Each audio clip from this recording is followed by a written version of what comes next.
भगवान ने मनुष्य को जब इस धरती पर भेजा तो उसे परिवार का उपहार दिया, जिसमें सबसे पहला संबंध होता है भाई का।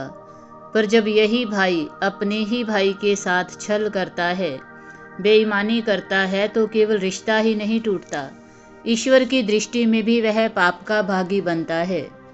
आज की इस कथा में हम जानेंगे एक ऐसे व्यक्ति की कहानी जिसने अपने सगे भाई के साथ विश्वासघात किया और फिर भगवान शिव ने उसे आत्मबोध कराया। इस कथा को अंत तक सुनिए, क्योंकि आज भगवान शिव स्वयं प्रकट होकर बताते हैं कि रिश्तों में छल का अंत कैसा होता है। कई वर्षों पहले की बात है। एक शांत गांव में दो सगे भाई रहते थे, अमर और दीपू। पिता के देहांत के बाद जब संपत्ति का बंटवारा हुआ तो दोनों को बराबर का हिस्सा मिला। दीपू का स्वभाव बहुत सरल था, ईमानदार, शांत और भगवान शिव का परम भक्त। उसके हृदय में लोभ नहीं, केवल श्रद्धा थी। लेकिन अमर, वह दुनिया की नज़रों में बड़ा बनना चाहता था, चालाक, लोभी और स्वार्थी। धीरे धीरे उसने संपत्ति के कागजों में हेराफेरी शुरू की। दीपू पर विश्वास था, इसलिए उसने कभी शक नहीं किया। फिर एक दिन अमर ने छल पूर्वक पूरा घर, खेत, जमीन और धन अपने नाम कर लिया। जब दीपू को ये सच्चाई पता चली, उसने अमर की आंखों में देखा और बस चुप हो गया। उसकी आंखों से आंसू बहने लगे, पर होठों पर कोई शिकायत नहीं थी। वह अपने छोटे से कमरे से निकलकर सीधे मंदिर गया, जहां शिवलिंग के सामने बैठकर फूट फूट कर रोने लगा। और फिर उसने हाथ जोड़कर धीरे से कहा, हे नीलकंठ, अब मेरा कुछ भी नहीं रहा, ना घर, ना जमीन, ना अधिकार, लेकिन आप तो मेरे भीतर है ना। मुझसे भले ही सब कुछ चला गया हो, पर मेरी आत्मा में तो केवल आपकी जगह है। बस अब मुझे आपकी कृपा चाहिए, क्योंकि वही मेरी असली संपत्ति है। उस दिन से दीपू हर रोज शिवलिंग के सामने जाकर यही प्रार्थना दोहराने लगा। बिना शिकायत, बिना बदले की भावना, केवल भक्ति, केवल समर्पण। एक रात अमर अपने भव्य नए घर में अकेला सो रहा था। चारों ओर अंधेरा था, पर भीतर शांति नहीं। उसके मन में कहीं ना कहीं दीपू की आंखों की खामोशी गूंज रही थी। तभी आसमान में तेज बिजली कड़की, घर की दीवारें कांप उठी और दीवारों पर अचानक बेलपत्रों की छाया उभरने लगी, जैसे किसी अदृश्य शक्ति ने उसे उकेरा हो। अमर घबरा गया। उसे लगा जैसे पूरा घर किसी अद्भुत ऊर्जा से भर गया हो। और फिर शिवलिंग की आकृति प्रकाश बनकर दीवार पर चमक उठी और वहीं से प्रकट हुए स्वयं भगवान शिव। नीलकंठ की आंखों में अपार करुणा थी, पर उनके स्वर में भी एक दिव्य चेतावनी।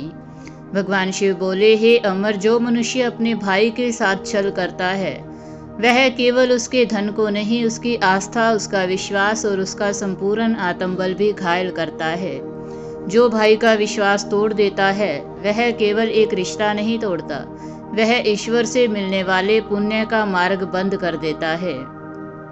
याद रखो, जिस दिन तुमने अपने भाई का अधिकार छीना, उसी दिन तुम्हारे भाग्य की नींव दरक गई थी। और जब किसी का भाग्य स्वयं टूटता है, तो फिर कोई देवता भी उसे बचा नहीं सकता, जब तक वह प्रायश्चित ना करे। अमर कांपने लगा, उसके माथे पर पसीना था, हृदय भारी हो गया। शिव की आंखें उसके हृदय को आर पार देख रही थी। भगवान शिव ने गंभीर स्वर में अमर से कहा, हे अमर, जो मनुष्य अपने भाई के साथ विश्वासघात करता है, वह केवल एक व्यक्ति को नहीं छलता, वह स्वयं को मेरी कृपा से वंचित कर देता है। याद रखो, धन के लिए जो रिश्ते बेच देता है, वह अंत में इस संसार में सबसे अधिक अकेला रह जाता है। तुमने लोभ में आकर अपने ही भाई को ठग लिया, उसके हिस्से की जमीन, उसका घर, उसका हक छीन लिया। लेकिन क्या तुमने सोचा कि तुमने उसकी आत्मा पर क्या बिताया? संसार की नजरों में भले ही तुम सफल लगो, पर तुम्हारी आत्मा अब खोखली हो चुकी है। और हे बालक, जब आत्मा खोखली हो जाती है, तब कोई महल, कोई धन, कोई मान सम्मान उसे शांति नहीं दे सकता। भगवान शिव की वाणी अब और भी गंभीर हो गई। उन्होंने अमर की ओर देखा। उसकी आंखों में पश्चाताप का बीज तो था, पर अब भी वह पूर्ण रूप से टूटा नहीं था। तभी शिव बोले, हे अमर, मौन रहने वाला कमजोर नहीं होता, वह सच्चा होता है। जो मनुष्य अन्याय के समय भी मौन रहकर मेरे चरणों में श्रद्धा रखता है, वह मेरे हृदय में स्थान पाता है। दीपू ने तुझसे कुछ नहीं कहा, पर उसकी आंखों से निकली हर पीड़ा मुझ तक पहुंची है। भाई का दुख भगवान की परीक्षा नहीं, वह मनुष्य की परीक्षा होती है। और याद रखो, दीपू का दुख मेरी परीक्षा नहीं थी, यह तुम्हारी परीक्षा थी, जिसमें तुम असफल रहे। तुमने धन को चुना पर धर्म को त्याग दिया। अब जब मनुष्य धर्म को छोड़कर लोभ का मार्ग अपनाता है तो पश्चाताप से पहले विनाश आता है। जो समय रहते नहीं चेतता, उसका धन, उसका वैभव, उसका मान, उसका अभिमान सब नष्ट हो जाता है। क्योंकि जब मैं न्याय करता हूँ तो वहाँ केवल कृपा नहीं, चेतावनी भी होती है। इन वचनों के साथ ही अमर की आंखों से आंसुओं की धारा बह निकली। उसका अभिमान, उसका लोभ, उसका स्वार्थ सब ढह चुका था।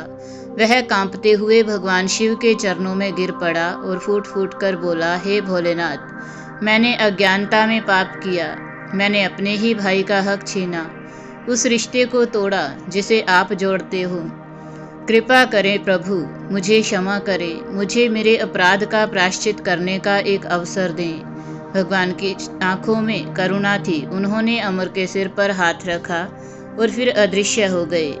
अगले दिन अमर नंगे पांव, अश्रुपूरित आंखों के साथ अपने छोटे से थैले में सब कागज और धन लेकर दीपू की झोपड़ी पर पहुंचा। दीपू वहीं बैठा शिवलिंग की पूजा कर रहा था। अमर ने सामने आकर सिर झुका दिया और कहा, भाई, मैंने तुम्हारे साथ अन्याय किया। आज मैं केवल अपना नहीं, तुम्हारा खोया हुआ सब कुछ लौटाने आया हूँ। पर क्या तू मुझे क्षमा कर सकेगा?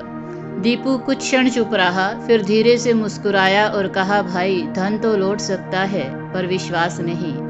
पर यदि तुम्हारा हृदय सच में बदल गया है तो यह केवल मेरी नहीं, स्वयं शिव की कृपा है। मैं तुम्हें क्षमा करता हूँ, क्योंकि शिव भक्त केवल लेने नहीं, क्षमा देने के लिए भी जीवित रहता है। अमर की आंखों से फिर आंसू बह निकले, पर इस बार यह आंसू भय और पछतावे के नहीं, आत्मबोध और शुद्धि के थे। दोनों भाइयों ने एक दूसरे को गले लगाया और उसी क्षण मंदिर की घंटियां स्वयं बज उठी, जैसे स्वयं महादेव ने इस पुनर्मिलन को स्वीकार कर लिया हो। भगवान शिव कहते हैं, हे मानव, जो मनुष्य अपने सगे भाई को दुख देता है वह इस जन्म में ही अपने कर्मों का फल पाता है। वह भले ही धन से समृद्ध हो जाए, पर भीतर से वह निर्धन और अकेला रह जाता है। परंतु जो अपने भाई को परम मित्र समझता है, उसकी रक्षा मैं स्वयं करता हूँ। उसके घर में मैं छाया बनकर वास करता हूँ, क्योंकि जहाँ प्रेम है, जहाँ विश्वास है, जहाँ भाईचारा है, वहीं मैं स्वयं निवास करता हूँ। तो भाइयों और बहनों, यदि आपके जीवन में भी कोई ऐसा रिश्ता है जो कभी बहुत करीबी था पर अब धोखे, गलतफहमी या अहंकार के कारण दूर हो गया है, तो आज ही अपने हृदय में झांकिए, ईमानदारी, क्षमा और प्रेम से उस संबंध को फिर से जोड़िए। क्योंकि रिश्ते टूटने में एक क्षण लगता है, पर उन्हें जोड़ने के लिए एक सच्चे हृदय और शिव का आशीर्वाद चाहिए। याद रखिए, जहाँ भाईचारा है वहीं भगवान का वास है, और जहाँ शिव का वास है वहाँ कोई कमी नहीं रहती, ना प्रेम की, ना सुख की, ना शांति की। अगर यह कहानी आपके हृदय को छू गई हो तो इस वीडियो को लाइक करें, चैनल को सब्सक्राइब करें और कमेंट में हर हर महादेव जरूर लिखें।